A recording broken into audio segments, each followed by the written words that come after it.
Anteriormente, el presentador Frank González y los expertos en la materia trazaron la trayectoria del sábado bíblico desde su inicio.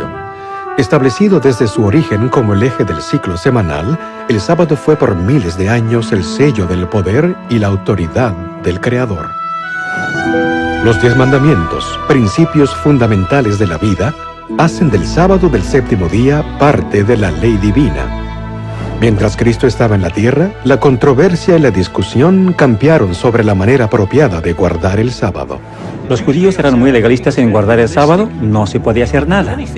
Al sanar al hombre de la mano seca, Jesús mostró el verdadero espíritu del sábado. Rechazó las reglas rabínicas. Guardó el sábado conforme a las antiguas escrituras hebreas, que hoy llamamos el Antiguo Testamento. Jesús no quebrantó el sábado de los 10 mandamientos, sino que hizo nulo las costumbres y tradiciones de los hombres. ¿Dónde, pues, y cuándo comenzaron los cristianos a observar un día distinto de culto? La primera ley que obligó a la gente a celebrar y descansar en el domingo fue la ley promulgada por el emperador Constantino en el año 321. A pesar de la popularidad de la adoración al sol y las leyes dominicales de los emperadores, muchos cristianos siguieron adorando en el séptimo día, sábado. De hecho, fueron minoría las iglesias que abandonaron el sábado. Y ahora, continuemos con la tercera parte de la historia del conflicto sabático, en la parte tercera, titulado Un santuario en el tiempo.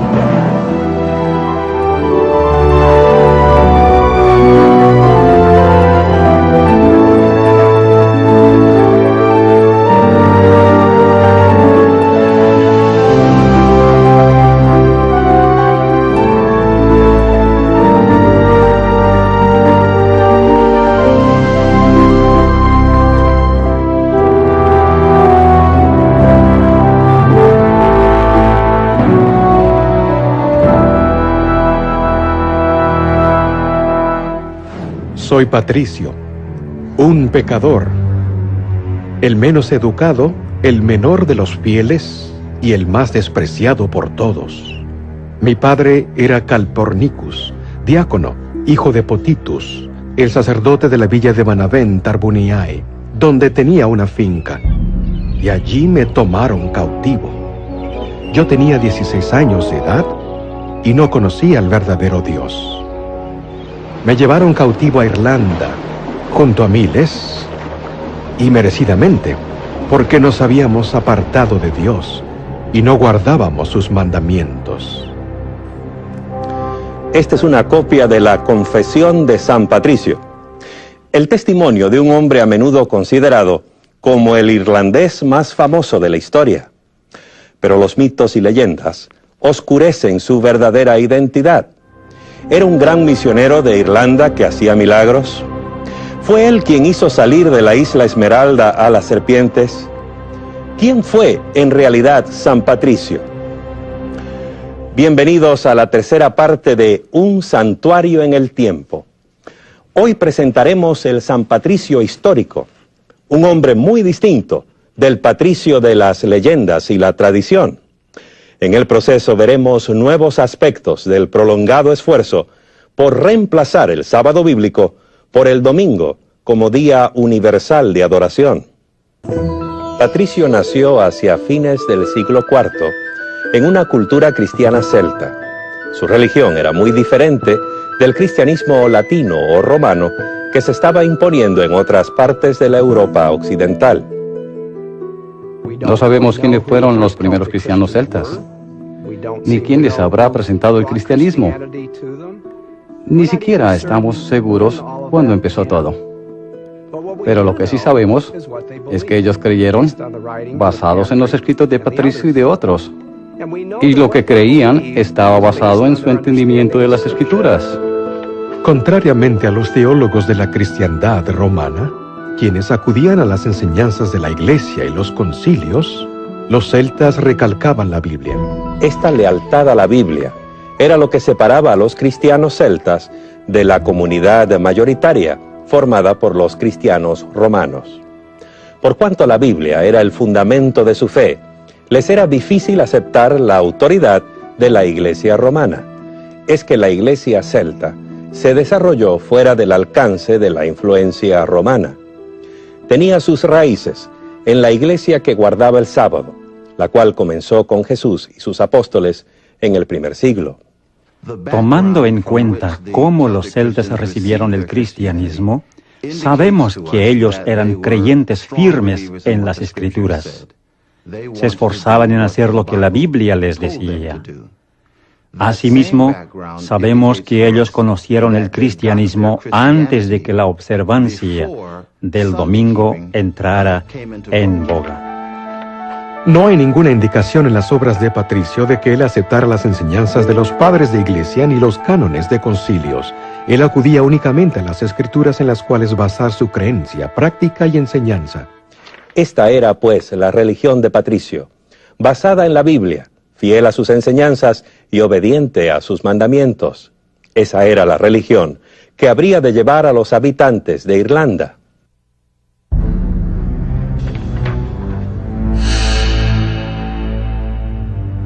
Patricio pisó por primera vez el suelo de Irlanda en calidad de cautivo. Secuestrado, junto con millares de otras personas, fueron todos llevados a Irlanda y vendidos como ganado. Allí pasó Patricio 6 largos años, trabajando para un granjero en calidad de esclavo. Todos los días cuidaba las ovejas y oraba mucho en el día. El amor de Dios y su temor me llenaron más y más, y mi fe se fortaleció. Hacía lo mismo aún cuando estaba en el bosque y en la montaña, y solía levantarme de madrugada para orar en nieve, en escarcha, en lluvia. Y una noche oí en sueño una voz que me dijo: «Pronto irás a tu propia tierra». Y oí nuevamente después de algún tiempo esa voz que me dijo: «Mira, tu barco está listo». Y no estaba cerca, sino a más de 300 kilómetros, y nunca había estado allí, ni conocía absolutamente a nadie. Pero empecé el recorrido, dejé al hombre con quien había estado por 6 años,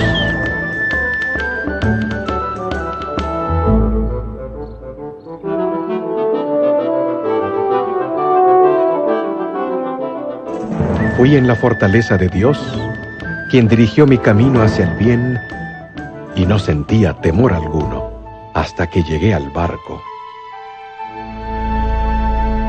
Patricio siempre creyó que su escape de Irlanda fue dirigido por una mano divina. Su propio pueblo lo recibió de nuevo, rogándole que nunca los volviera a dejar. Pero el plan de Dios para la vida de Patricio no se iba a cumplir en su propia tierra. En la noche vi en visión a un hombre llamado Victoricus, como si hubiera venido de Irlanda trayendo muchísimas cartas, y me dio una de ellas. Y leí las primeras palabras de esa carta diciendo: «La voz del irlandés».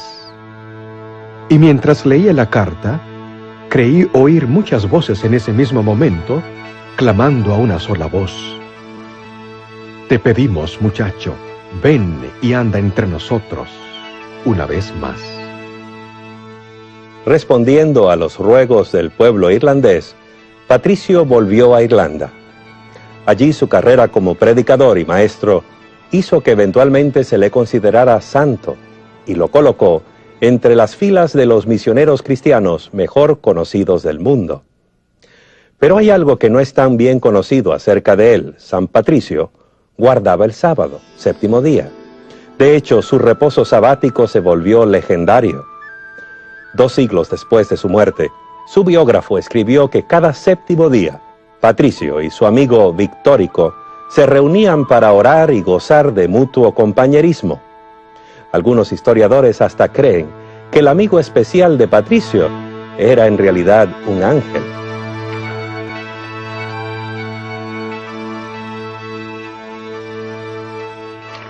No tenemos que depender solo de los escritos o experiencias de Patricio para conocer la historia de la observancia del 7º día en Irlanda.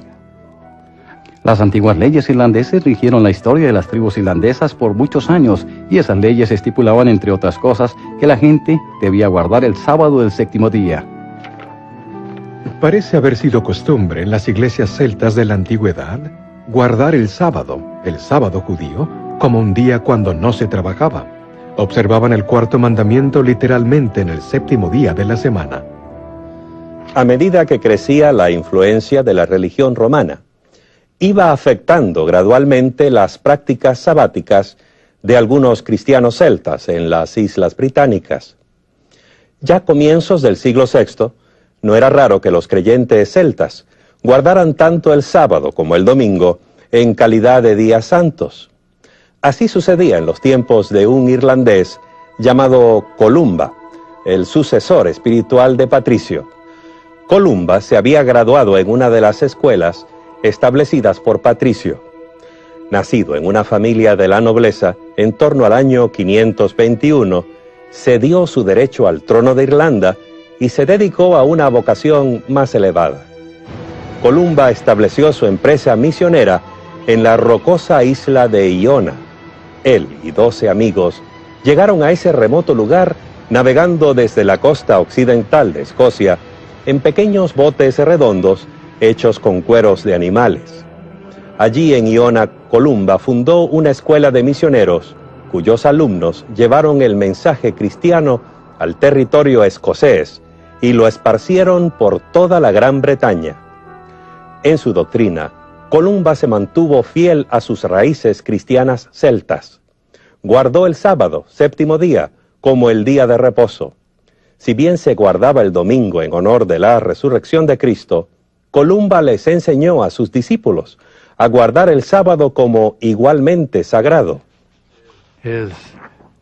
Sus instrucciones respecto a la observancia del sábado eran que sus seguidores debían salir a las márgenes de la isla Lona, meditar en la creación, leer las Escrituras y alimentarse espiritualmente en ese santo día. Columba y sus misioneros plantaron firmemente la religión cristiana en Escocia, y esa religión incluía la observancia del sábado. Sus conversos resistieron la creciente influencia de Roma, donde se promovía el domingo como el día de culto. Columba murió el año 597, pero sus creencias perduraron por siglos en la religión de los escoceses.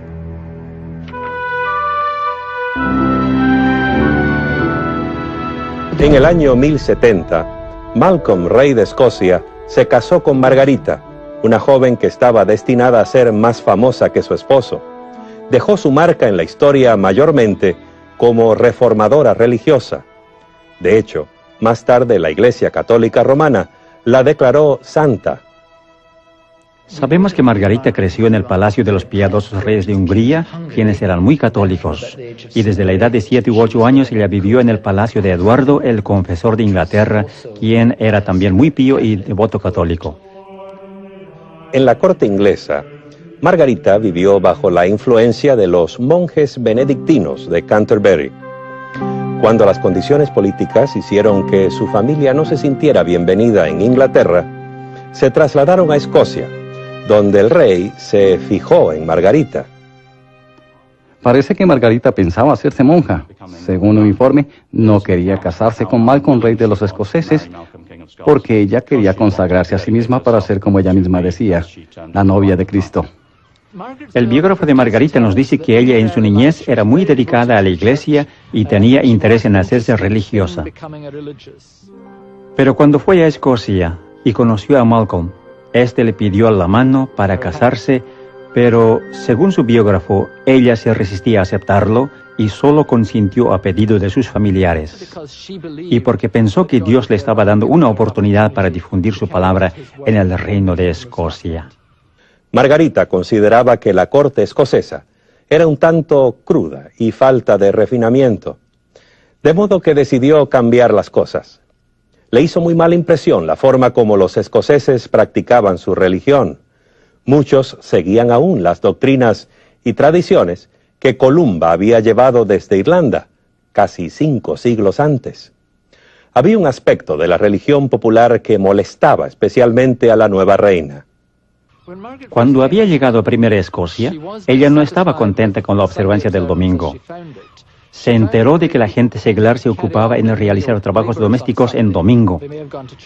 Ellos habrían asistido a la iglesia primero, pero después se ocupaban en sus quehaceres diarios, y eso era algo que ella quería evitar. La reina insistía en la observancia única y estricta del día del Señor, domingo. La gente y el clero obedecían, pero sin dejar por completo su reverencia por el sábado.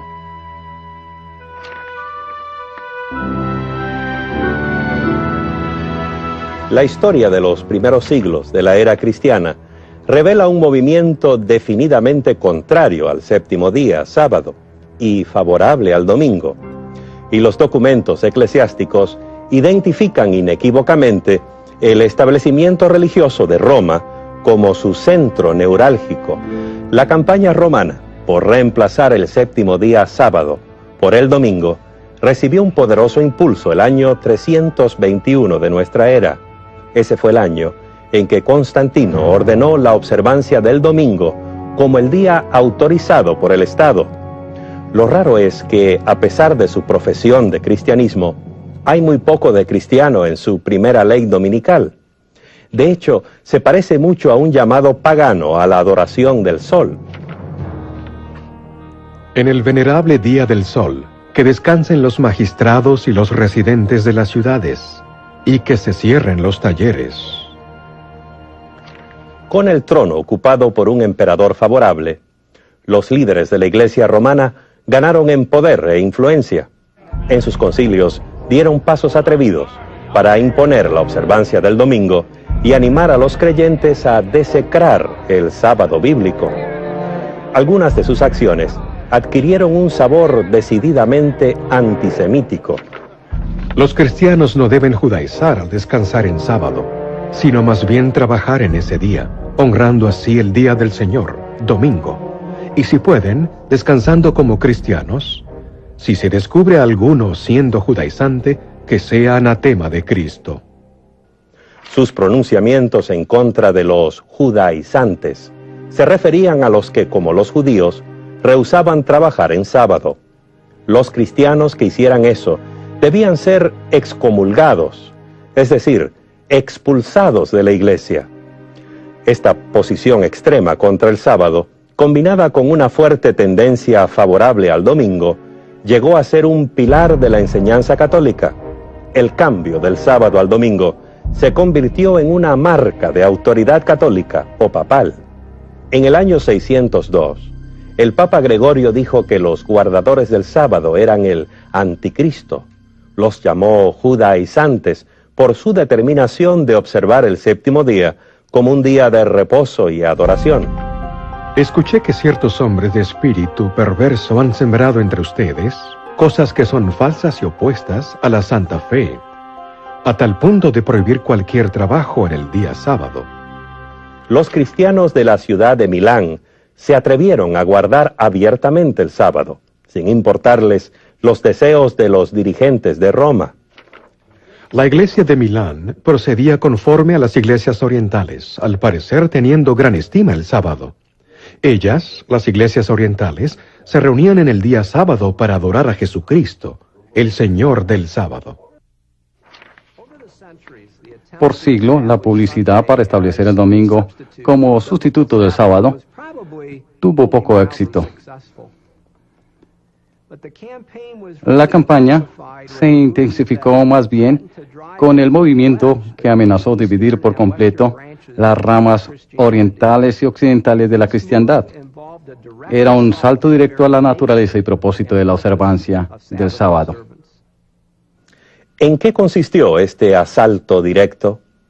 En un reglamento que prohibía que los cristianos tomaran alimentos en el séptimo día. En otras palabras, un ayuno sabático.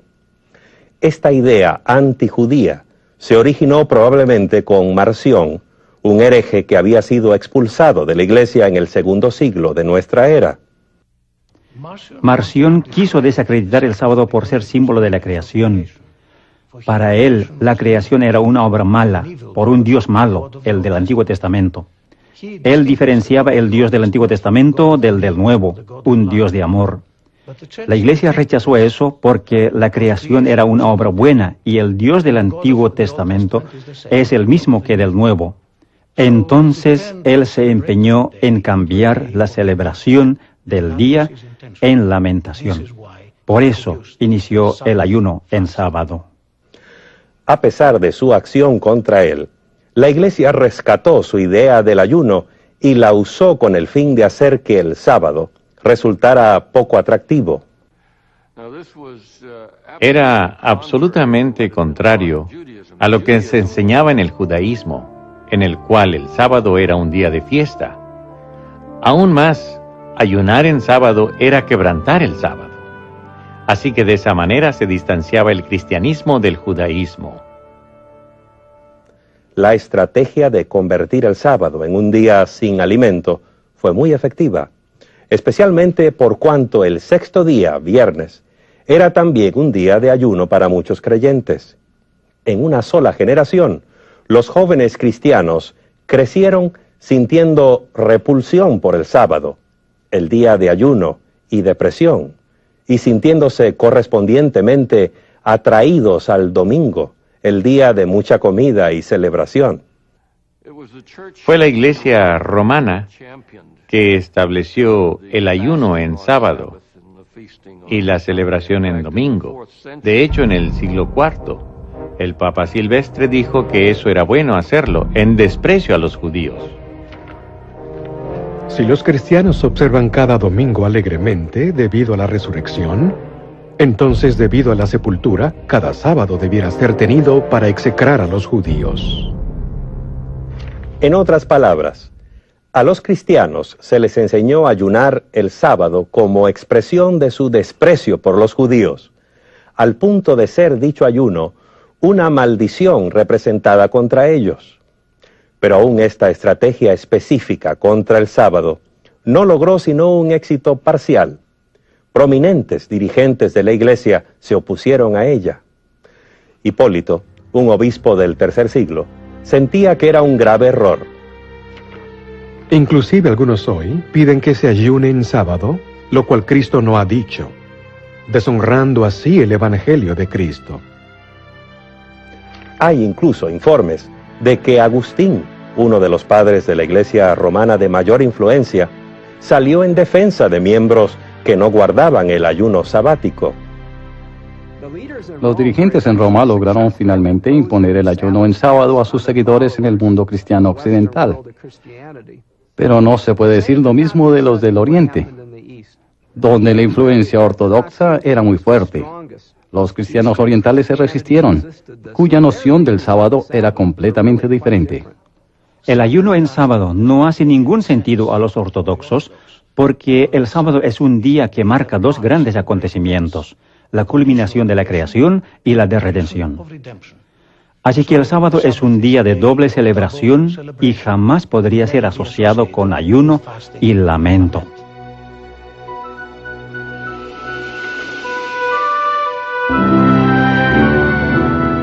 Este asunto del ayuno sabático podría parecernos desde nuestra posición moderna como una tempestad en una taza de té, pero se volvió parte de la lucha por el poder dentro de la Iglesia, una tensión entre Oriente y Occidente que eventualmente habría de dividir el mundo cristiano, desgarrándolo en dos partes. En el año 692, el emperador Justiniano II convocó un concilio eclesiástico en Constantinopla.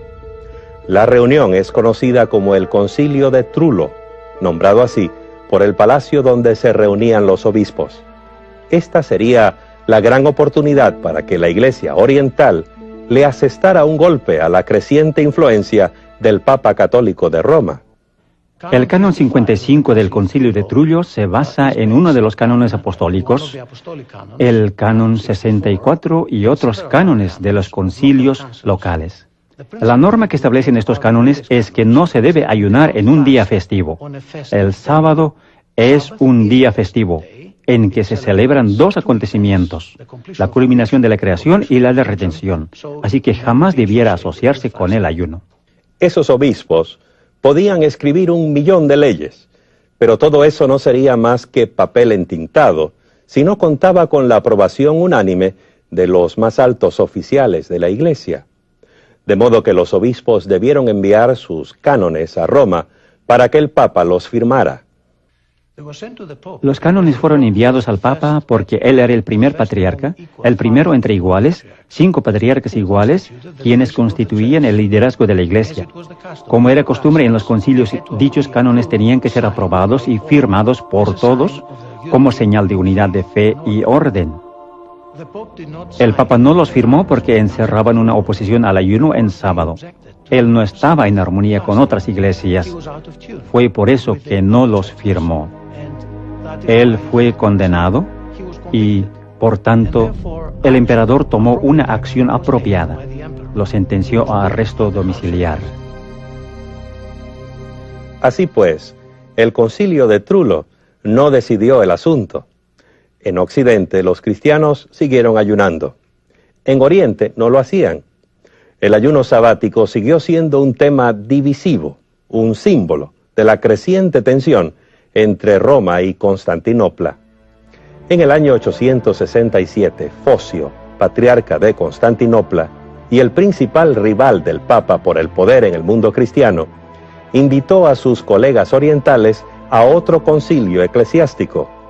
Durante el concilio, acusó a toda la Iglesia occidental de ser culpable de herejía en 8 puntos. El cisma fotien entre Constantinopla y Roma giró sobre varias cuestiones. El principal asunto fue el conflicto sobre el sábado, según los documentos primarios que relatan este conflicto. Mediante el fraude y artificio, ellos procuraron desviar a la gente de la fe pura de la cristiandad para corromperlos con sus errores. Les exigieron que observasen el ayuno del sábado en contra de los cánones de la Iglesia. En los siguientes 200 años, hubo muy poca interacción entre ambos bandos. Después, los antiguos conflictos se vieron agravados por nuevas disputas. Como monarcas rivales que se esforzaban por afianzar sus propios reinos, el Papa y el Patriarca de Constantinopla luchaban por adquirir la supremacía. El principal asunto que estaba en juego en 1054 en el Oriente y el Occidente fue la cuestión de la autoridad de la Iglesia. El Papa impuso costumbres occidentales o romanas sobre las iglesias bizantinas en Italia, y uno de ellos fue la observación del ayuno en el día sábado. El Papa envió a uno de sus representantes más prominentes, el cardenal Humberto, para que negociara con Miguel Cerulario, el patriarca ortodoxo. El esfuerzo no produjo fruto. Ninguno de los bandos quiso ceder por causa de la unidad cristiana. Las cosas siguieron de mal en peor. Entonces llegó el 16 de julio de 1054. Entonces los legados del Papa, habiéndose cansado de la oposición del patriarca, como decían, optaron por la acción más insolente. En el 16 de julio, ellos se metieron a la iglesia de Hagia Sofía, y mientras los clérigos se preparaban para el servicio sabático de la 3:00 hora del día, colocaron la bula de excomunión en el altar principal a la vista de los clérigos y presentes. Saliendo de allí, ellos aún sacudieron el polvo de sus pies, como un testimonio contra ellos, exclamando: «Que Dios vea y juzgue». Tan pronto como los legados papales se hubieron perdido de vista, el emperador ordenó que el documento de excomunión fuera quemado. Miguel Cerulario convocó entonces otro concilio, el cual expidió su propia excomunión contra la Iglesia Latina. Así pues, los excomulgados excomulgaron a los excomulgadores.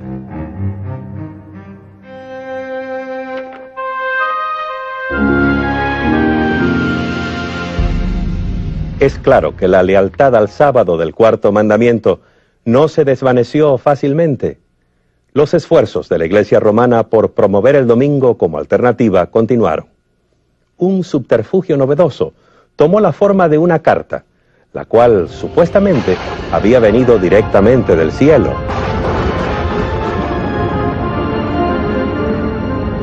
Dios ordenó que se santificara el domingo, pues Él mismo ha escrito ese mandato a los hombres. No sea que hagan trabajo servil en domingo. La misma carta afirma haber sido escrita por Jesús. Dice que apareció sobre el altar de San Pedro en Roma, descubierta por un sacerdote que oficiaba la misa, quien se asustó mucho por eso. Una carta del cielo. Pensemos en eso. ¿A quién no le gustaría tener algo así en apoyo de sus opiniones? Esa sería un arma muy convincente para persuadir, especialmente al pueblo ignorante y supersticioso de la época medieval. No era fuera del común en la Edad Media que la gente apoyase sus pretensiones con cartas supuestamente caídas del cielo. Nada mejor que tener el apoyo de una carta de Dios. Es difícil precisar cómo la carta habrá llegado a Irlanda. La mejor explicación es que un monje irlandés haya ido de peregrinaje al continente, obtuvo allí la carta de alguna manera y trajo consigo a la casa.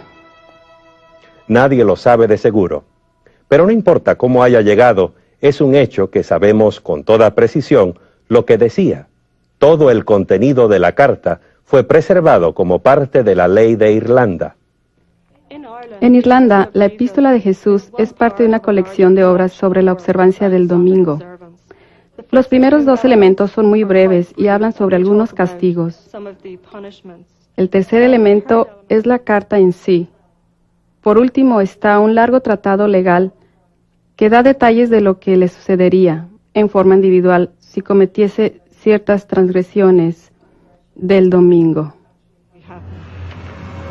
Cualquier plaga o desgracia que ha caído en el mundo se debe a la transgresión del domingo. Hay bestias, más aún, en ciertas partes del Oriente, que han sido enviadas a los hombres para tomar venganza de la transgresión del domingo. Algunas amenazas en la carta son fantasiosas y quizá espantosas. Dice que grandes bestias y langostas están tan solo esperando tomar venganza por transgredirse el domingo. Habrá tempestades con truenos y rayos, granizadas. Habrá serpientes voladoras en el cielo. Más aún, grandes males y destrucción ocurrirán si la gente quebrantara la ley dominical. A la pueril mente medieval, esas amenazas de castigos milagrosos deben haberle parecido aterradoras. Mejor dedicarse a la observancia del domingo que arrostrar los terrores de plagas y catástrofes sobrenaturales. Esta así llamada Epístola de Jesús apoyaba con toda claridad las decisiones de los concilios eclesiásticos y las declaraciones de los papas, pero se hallaba en conflicto directo con la ley sabática de los 10 mandamientos. La Epístola de Jesús pertenece a la cuantiosa literatura apócrifa, es decir, no es canónica ni es parte de la Biblia y no debiera ser creída de ninguna manera al pie de la letra. Esta carta de Jesús muestra cuán determinados estaban los líderes católicos medievales a cambiar el sábado bíblico por el domingo. En otros siglos y lugares se usaron ardides parecidos, también apoyados en supuestos mensajes celestiales. En el año 1200, Eustaquio de Fly, un abate francés, llegó a Inglaterra y comenzó la versión medieval de una campaña de reavivamiento religioso. Predicaba que la gente no debía comprar ni vender en domingo. Al ver que sus esfuerzos eran infructuosos, se volvió a casa en Francia. En el 1201 él vino de nuevo. Esta vez estaba unido con una carta supuestamente enviada del cielo y dejada sobre el altar de San Simeón en Jerusalén, en la cual se decía que Dios mismo iba a castigar a aquellos que trabajaran o compraran y vendieran en domingo.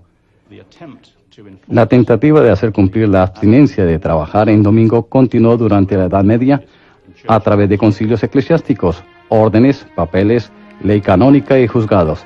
Y el hecho de que se intentó continuamente hacer cumplir esa ley significa que no se cumplía.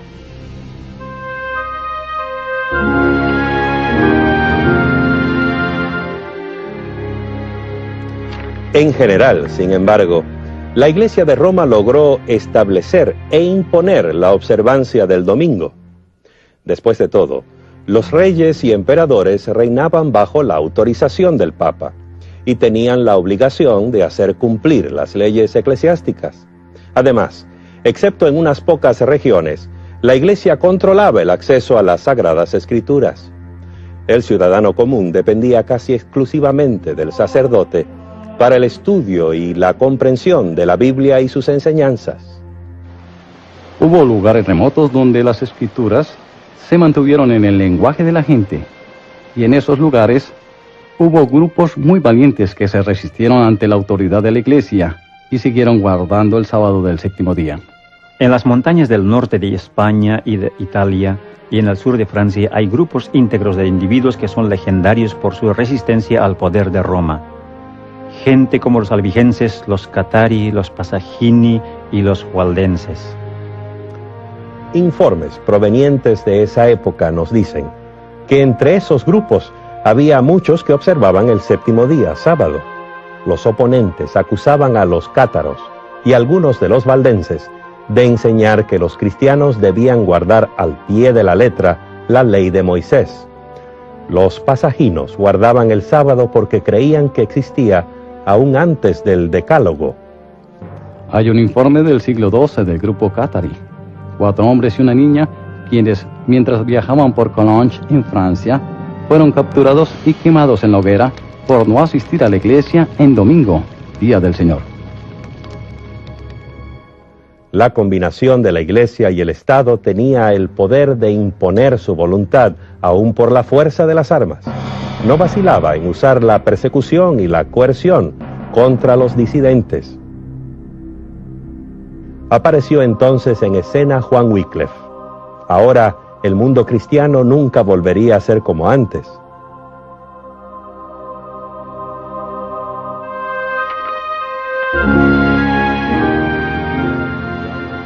Juan Wycliffe nació en Yorkshire, en un pueblito llamado Hipswell, de una familia rica, en una casa feudal. Sus padres tenían suficiente dinero para enviarle a la Universidad Oxford para su educación, la cual se convirtió en su hogar definitivo, el centro de su vida, de su interés y de su influencia. Juan Wycliffe era un hombre apasionado por la palabra de Dios y procuró dar a conocer esa palabra al pueblo inglés. Amaba la palabra de Dios a tal punto que estaba dispuesto a enfrentarse a las autoridades de la iglesia de su tiempo, aun a costo y riesgo personal. En cuanto a la lectura personal de la Biblia, la iglesia establecida tomó el punto de vista de que la gente ordinaria es muy tonta para hacerla. Se necesitaba alguien con años de educación de alto nivel para entender bien la Biblia. La jerarquía eclesiástica se opuso a que la Biblia estuviese disponible en la lengua vernacular para el laico, porque eso burlaría la función del sacerdote y daría cierta autoridad al laico para interpretar las escrituras por sí mismo. Juan Wycliffe le comprendía y respetaba a la gente.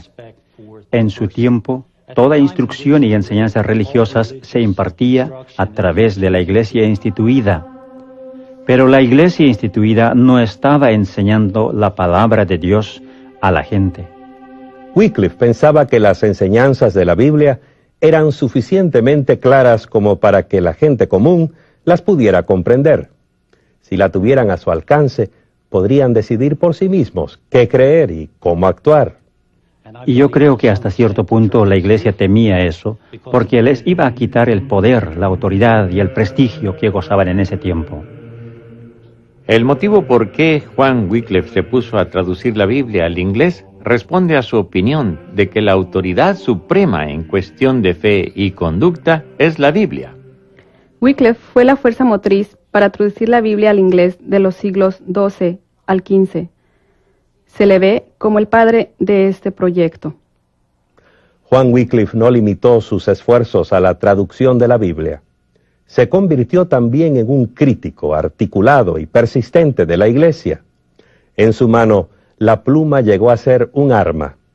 la Iglesia le proveyó amplia provisión de blancos, como cuando el Papa Inocencio III declaró que era necesario que toda la gente estuviera sujeta al obispo de Roma.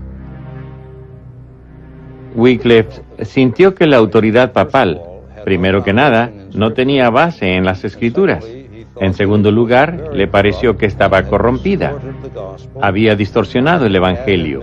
Había añadido muchas instituciones humanas, al parecer con el objetivo de reunir fondos para Roma. Y él se opuso a esa corrupción general del sistema papal.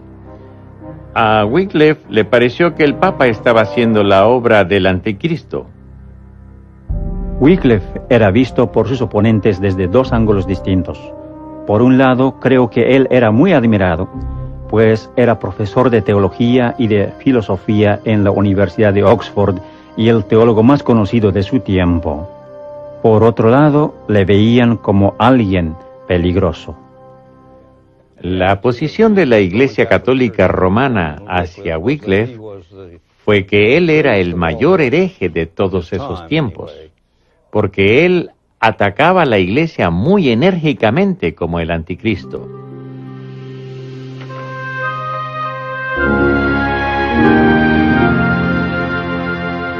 Juan Wycliffe podría haber vivido una vida pacífica si se hubiera guardado sus opiniones para sí, pero al lanzar andanada tras andanada con la lengua y la pluma, se convirtió en un estandarte alrededor del cual se congregaron otros que pensaban como él.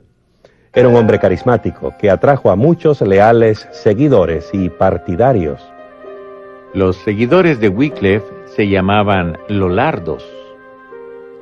Los Lollardos se inspiraban en Wycliffe para distribuir la Biblia entre la gente ordinaria, la Biblia en inglés.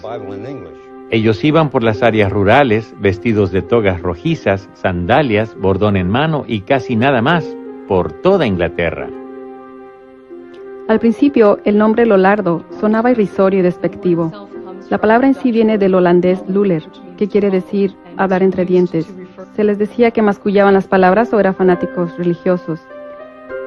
Al final, el nombre fue aceptado por los propios Lollardos. En un lindo texto sobre la traducción de la Biblia, se dice que Jesús mismo era el gran Lollardo que jamás hubo. Una cuestión de todos los tiempos era el asunto de la autoridad. Había dos opiniones. La Iglesia decía que la autoridad radicaba en ella porque era infalible y que Dios la había dado dicha autoridad. Por otro lado, los Lollardos creían que Dios era la máxima autoridad a través de las Escrituras. Con el tiempo, el movimiento Lollardo se fue a la clandestinidad y al pietismo. Lo que quiero decir con esto es que estudiaban la Biblia con carácter literal, procuraban aplicarla a sus pensamientos y a sus vidas de tal manera que estuvieran en armonía con las Escrituras.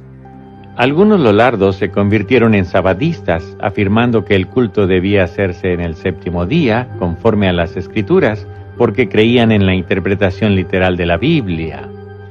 En realidad, la única manera como sabemos de los Lollardos como guardadores del sábado es por medio de las actas tribunales. Por ejemplo, tenemos el informe de una persona llevada a la corte juanseño, juzgado en 1402 por practicar sus creencias sabadistas. Su declaración fue que continuaría haciéndolo hasta que alguien le comprobara con las Escrituras de que él estuviera en error. Con esa visión de las Sagradas Escrituras, no es de extrañar que entre esos Lollardos hubiera quienes guardaran el sábado. Fueron los precursores de muchos que volverían a descubrir el sábado durante la Reforma Protestante.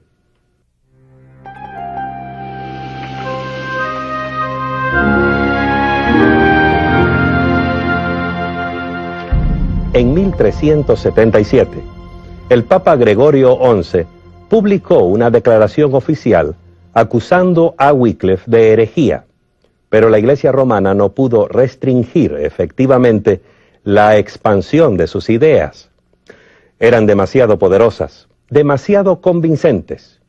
Una vez que llegaron a los centros educacionales de Europa, no hubo forma de detenerlas.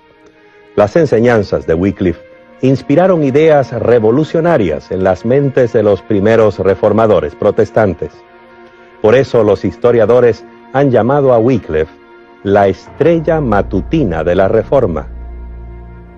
La Iglesia de Roma atacó violentamente a los que creían que las Escrituras tenían la autoridad sobre la Iglesia.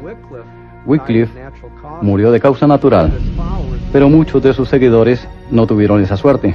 Se desencadenó una severa persecución en forma efectiva, porque la Iglesia y el gobierno inglés mantenían entre sí una estrecha relación. En los últimos siglos de la Edad Media, la relación Iglesia y Estado era casi íntima.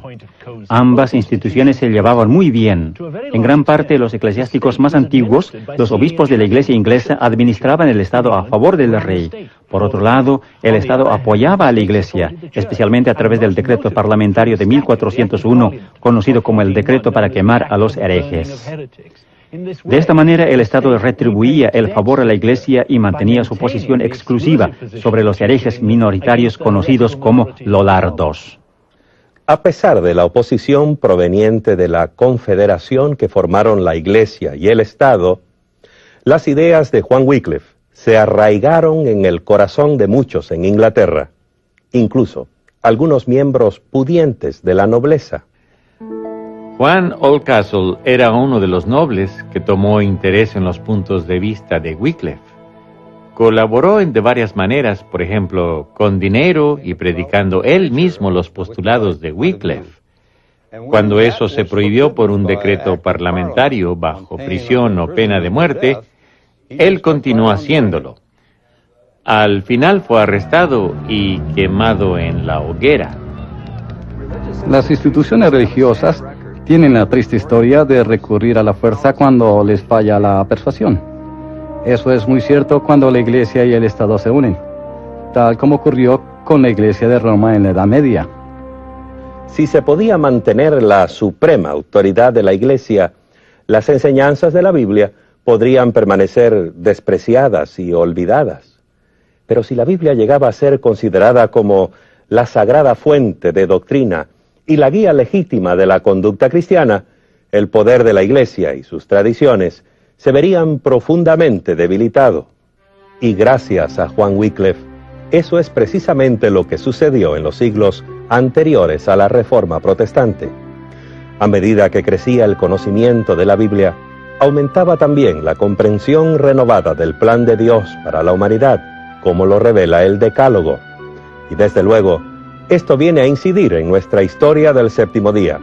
Una vez que la Biblia estuvo disponible en el idioma de la gente común, se estableció el escenario para el redescubrimiento del sábado bíblico.